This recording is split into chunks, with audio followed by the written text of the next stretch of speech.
We acknowledge that the land on which we live, gather, exchange ideas, and share our past, present, and future is the traditional territory of the Anishinaabe, Haudenosaunee, and Wendat people. My name is Alice. I'm the Community Program Coordinator here at the Brockville Museum, and this is another episode of Out of the Vault, where we take a closer look at some of the hidden gems in Brockville Museum's collection.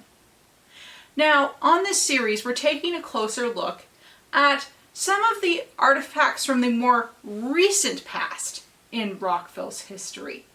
We have a lot of artifacts from the 1800s, but we also have a lot of artifacts from what you might consider contemporary times or the present day.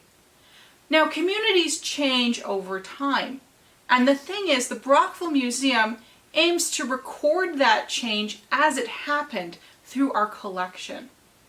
The idea is that far, far into the future, people can look back on our collection and figure out what was going on in Brockville at any given point in time. So journey back with me today and we'll take a look at another object from Brockville's more recent past. Now, on this episode of Out of the Vault, we're taking a closer look at a museum object that you can find on grocery store shelves today. And it's the Swiffer. Oh my goodness. We think of this as quite popular. I'm sure everyone has a Swiffer at home. But the thing is that at Procter & Gamble, they had to restructure after producing powdered detergent, and they decided to produce Swiffers. Now, Swiffers were an interesting product. They came out in the early 2000s, and they were actually test marketed in France before they were launched from the Procter & Gamble plant. Now, the thing is that there were two secret production lines that were put in at Procter & Gamble, and eventually the company would restructure so that it could produce Swiffer refill sheets.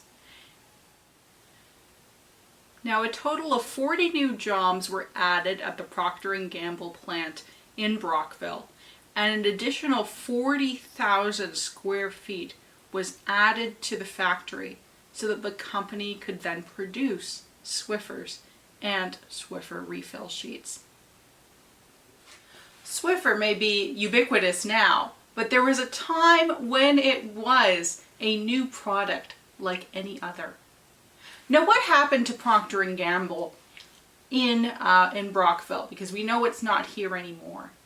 Now, in 2017, the company decided that it was going to restructure and disassociate from a couple of key brands that it produced.